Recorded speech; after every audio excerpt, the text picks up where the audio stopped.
Hello everyone, Muckluck Douglas Bartholomew Reginald Esquire the Fourth here, and this is a guide to the basics of playing the Fuzzy Missile build in PvP. This is a rather silly build that I did as an experiment, and to my surprise ended up going from Gold 2 back up to Plat 1 with it. It isn't meta-breaking, but it uses a unique way of doing damage that can surprise many and has some unusual advantages. First, I'll go over my recommended starter build along with some alternative choices, then show you the playstyle and some tips and tricks with clips of the build in action. If you want to skip ahead, timestamps can be found down below as always. Let's get started. Specializations. Skirmishing. Sharpened edges. A staple for this build's gimmick. This gives you and your pet's crits a chance to apply another stack of bleeding. Cat and bird pets have near 70% chance to crit, the highest of all the pets' baseline before Fury. Between the two of them, the cat has higher condition damage. This also pairs well with the short bow, which has a very fast attack speed and procs this often. This ability has no cooldown. Hidden barbs. Increases the damage of bleed skills. This includes short bow 1, 4, sharpened edges, entangle, and dagger 5. Strider's defense could be taken in this column, which would trade some damage output for utility. Light on your feet. After dodging or using short bow 3, your damage is increased by 10% for 4 seconds. Additionally, your shots pierce, have shorter cooldowns, and do massively increase damage to the sides or back of the target. Short bow 3 has only a 6.5 second cooldown, so this is procced a lot. Beast Mastery. Go for the eyes. With this build, we get to use our pet's beast ability, F2, a lot. And with this talent, the pet blinds everyone nearby when it is used. With a 12-second cooldown, this will almost always be available when you use your F2. Potent Ally seemed really good when I first looked at it because it procs off of crits just like Sharpened Edges does. But with the 1-second cooldown and the 6-second duration, it never stacked more than 3 or 4 times at the most, so I found the other choices to be better. Resounding Timbre? Oh,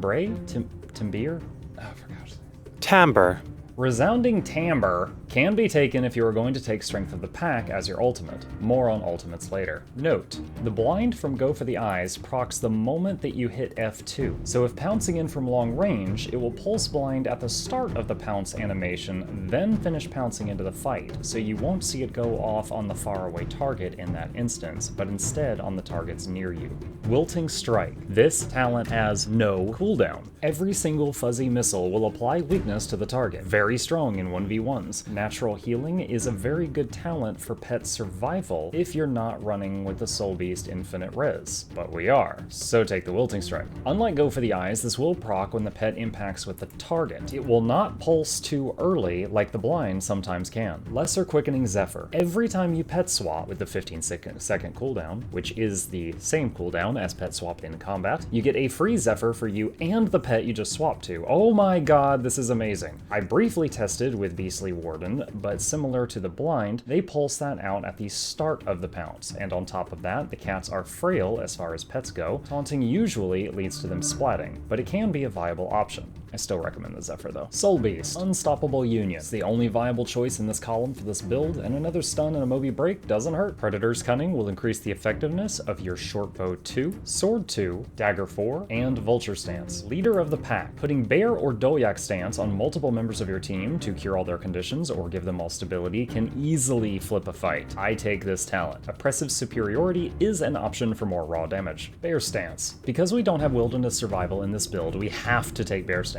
Most of the Ranger's condition removal is in the Wilderness Survival trait line, and since we didn't take it, we use Bear Stance for our Condi clear. With Leader of the Pack, if you see teammates dying from Condis, you can give them a bear hug to cleanse them and save them. Sharpening Stone. Even without Wilderness Knowledge, Sharpening Stone does over 20,000 damage with all 10 charges combined with this build. With our fast attack speed, we consume the stacks of this very quickly. Just hit the key every time it's up, even when not in combat. In an ideal situation, you can use the stacks when they are about to wear off, then recast and use them again for upwards of 40,000 bleeding damage. Dolyak Stance. Stun break, stability, damage reduction, and immobilization break for you and nearby allies with Leader of the Pack trait. Vulture Stance. For the third utility slot, I prefer Vulture Stance, but will offer a few alternatives. Vulture Stance gives you might and poisons your foe for each attack during its duration. With Leader of the Pack, your allies, including your high condition damage pet, will also poison for a few seconds. With Vulture, Sharpening Stone, Shortbow, and Pet, it is easy to get 40 conditions on an enemy within seconds.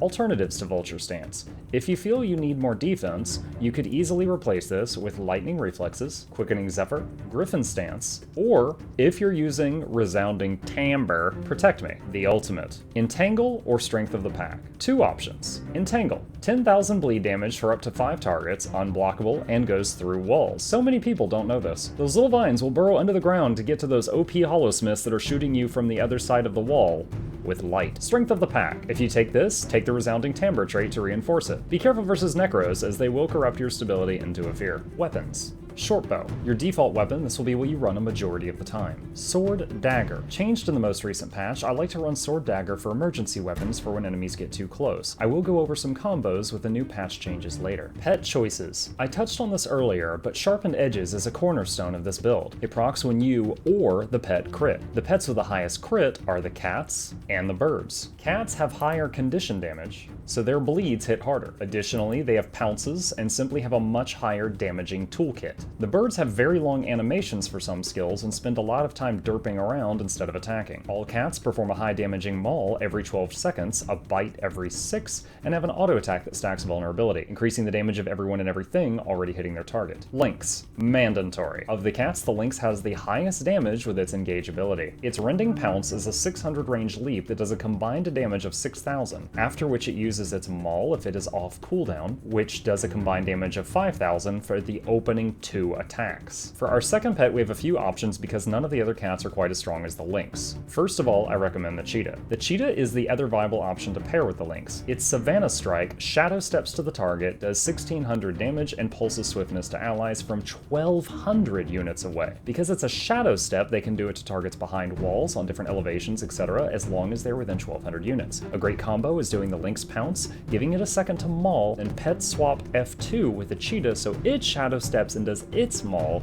for 4 huge pet hits, all while you're firing yourself. Good choice for maps with lots of hiding spots with its teleport or weird pathing. The second option for your secondary pet that I found to be okay is the Tiger. The Tiger's Furious Pounce does 1,800 damage, has 400 range, down from the Lynx's 6k and 600 range, but it applies Fury to itself and all allies within 240 units. Often the Fury will just hit itself because of the range. The Tiger with Fury has a near 90% crit chance, which then procs Sharpened Edges a lot. Additionally, the Tiger's Pounce has the shortest cooldown time of all Cat F2 skills with 8 seconds. And remember that Wilting Strike has no cooldown, so you can near spam it with the Tiger. Probably the better choice for team fights with the Fury Pulses. Amulet. Deadshot Amulet. We want condition damage, precision for Sharpened Edge procs, and survivability. Deadshot Amulet is my favorite for this build, but the Wanderer and Rabbit amulets can be viable alternatives. Sigils. For my short bow, I like to run Agony for 25% more bleed damage, as well as Venom. For Sword and Dagger sigils, I like to use Agility and Escape. Because I use Sword and Dagger for survival, these sigils reinforce that by letting you attempt to slip out of a bad spot when you swap to your evasion weapons. Runes. Rune of the Crate. A substantial damage boost to bleeds, pushing Sharpening Stone alone over 20,000, and adds a lot of conditions to your ultimate. Works great with Entangle as all the extra conditions help make it harder for them to cleanse the right one. Tips and tricks. The basic openers, to start with the Lynx,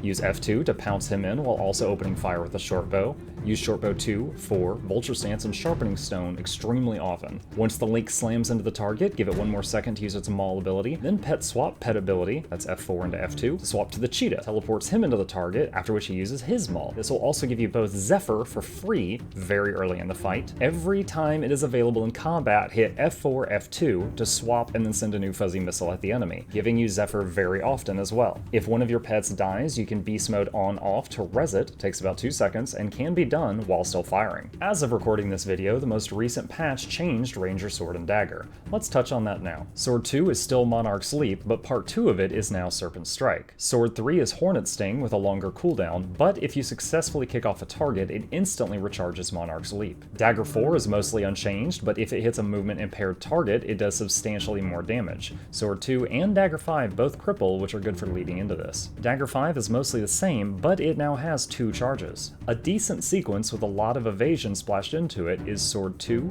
2, 3, 2, 2, 4, Weapon Swap, Short Bow 3. I like to do this if someone gets too close for comfort. It's a fair amount of evasion uptime during the sequence and gives them some conditions as well. Pet target lock. If you tell your pet to attack a target that goes invisible or makes a bunch of clones, it won't fall for it. Here's a clip of the pet hitting a mesmer, and he uses his down skill to go invisible and make copies of himself. The pet starts to return to me, but when the mesmer reappears, the pet immediately goes to the correct target without me issuing any orders to finish him off. This also works well on thieves, but depending on how much ground the thief is covering, the pet may still have to run around a bit to keep up. Here's another clip of me chasing a thief. I swapped to Cheetah, giving us both Zephyr, F2 to teleport the cheetah onto the thief and chase him down. He briefly goes invisible, but the second he reappears, the cheetah's back in pursuit. He's got the scent. The Lynx Pounce can sometimes have interesting results. It will almost never say that the target is obstructed. If the target runs around a pillar, the Lynx will leap in an arc around the pillar. If they jump to a weird spot after the channeling has begun, well, see for yourself. Conclusion. My original goal was to see if I could make a true Beastmaster build, and this was the result. It's been a lot of fun to play and can win games up to at least a Gold 3 Plat 1 level. There are a few meta builds that it cannot kill well, such as the Tank Warrior, but in those cases I usually out-rotate on the map to try to get the win. This build actually does better versus a few of the classes with heavy projectile reflex than my Trap Beast build did, just because of the high damage coming from the pet. If you have any other quirky build ideas, leave them in the comments, be sure to subscribe if you like the content, and remember, I'm on Twitch every night at 9 PM Eastern Standard Time and always willing to answer questions. At the time of this recording, we've nearly been live for 500 nights in a row without missing a day. Very exciting. Until next time, happy missiling!